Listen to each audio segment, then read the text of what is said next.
en el marco de la Asamblea Nacional Constituyente. Nuestro país tiene asambleas constituyentes desde que se inició.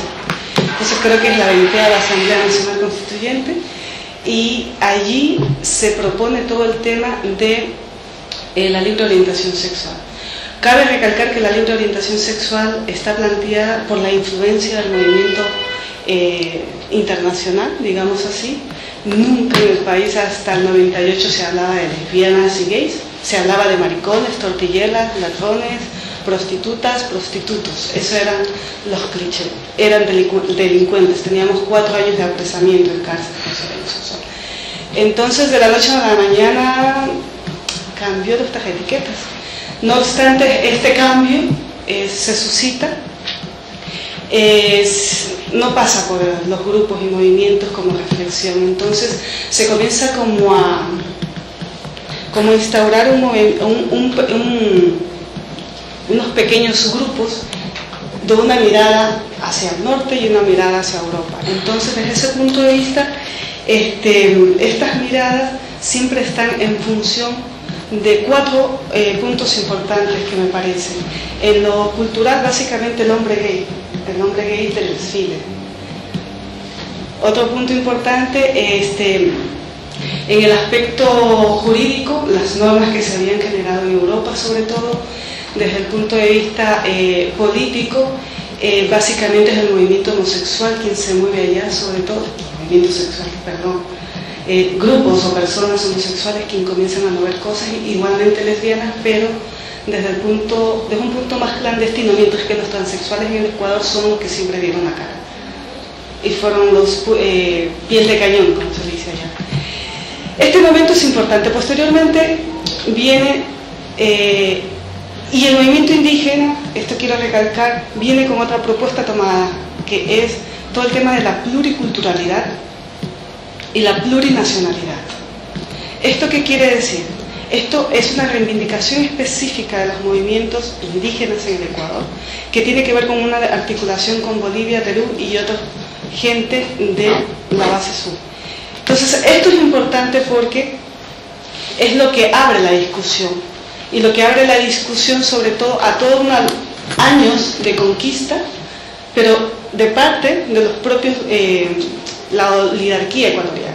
Entonces, esto abre un importante flujo de movimientos y grupos sociales.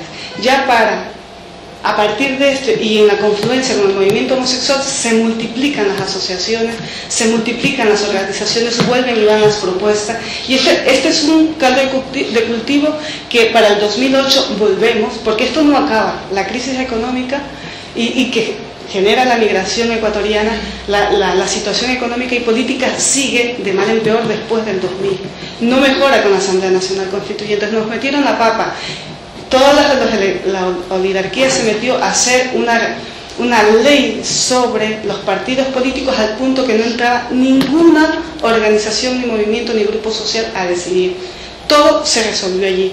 Cosa que eso nos comenzó a afectar ya para el 2005-2006 y comienza a caer gobierno a gobierno. Cayeron presidentes cada 2 años, nosotros hemos tenido tiempo récord. Entonces, esto permite la nueva Asamblea Constituyente del 2008, que nos permite de alguna manera redefinir lo que serán las revueltas o movidas de las organizaciones sociales. Ya no es el movimiento indígena quien lleva la mano, comienza las situaciones de poder, también comienza la juventud, digamos así, de universidad, los hijos de políticos importantes, pero con toda una visión de izquierda, que traza lo que se llama la revolución ciudadana. Ya no estamos hablando de las diversidades, estamos hablando de revolución ciudadana para la Asamblea Constituyente del 2008. ¿Eso qué nos va a permitir? Eso lo que va a permitir es que todos los temas, y ya no solamente el tema del movimiento indígena, se van como a sumar. Se va a sumar y va a estar presente el tema de la diversidad. Pero una de las cuestiones aquí importantes a tomar en cuenta es que esta representación de la ciudadanía va a tener muchos nichos de movilización. Y en el caso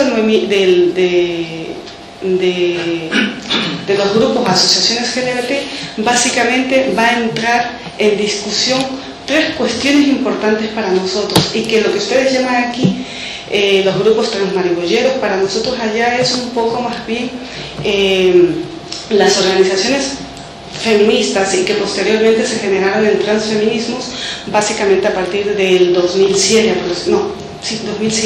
aproximadamente, porque comienza a partir de un posible diálogo entre lesbianas, feministas que estaban trabajando en centros carcelarios, que es las feministas de...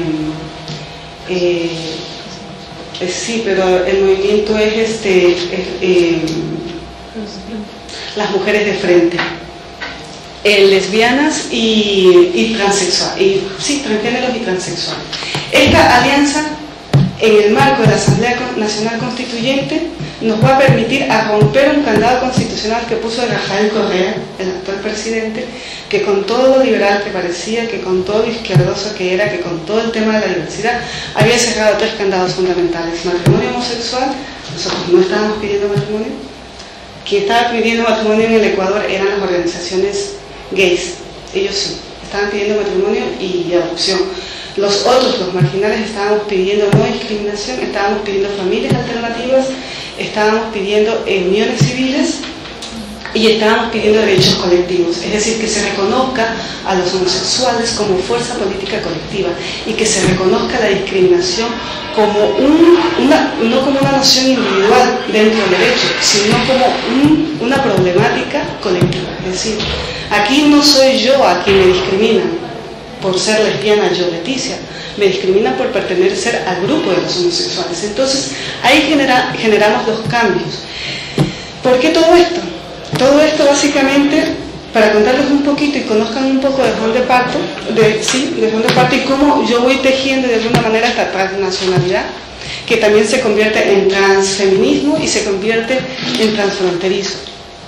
No como situaciones opuestas, sino más bien como situaciones encontradas donde se toma en cuenta la nacionalidad, no entendida como esta nacionalidad recalcitrante, sino como esta construcción de cultura, y en este caso como ecuatoriana y desde donde vengo, me marca mucho la ideología, las formas de pensamiento del movimiento indígena, que tiene que ver con el asunto de la comunidad y que tiene que ver con el asunto de la diversidad. Y desde ese punto de vista, me planteo la segunda pregunta, de alguna manera, que tiene que ver con...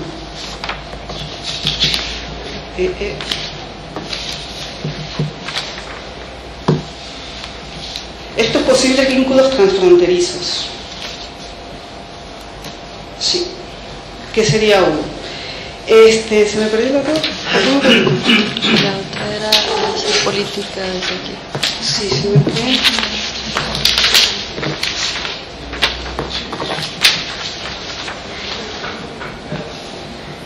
Estos posibles vínculos transfronterizos en la acción política y desde el contexto ecuatoriano se transmiten en lo siguiente. Desde una visión cultural étnica. ¿Qué nos va a permitir esta visión cultural étnica desde esta primera propuesta que queremos hacer? Es como redefinir las situaciones jerárquicas culturales. Estas jerarquías culturales no son nuevas aquí. En nuestros países se generan. El indio no es igual que el mestizo, ni es igual que el blanco mestizo en el Ecuador.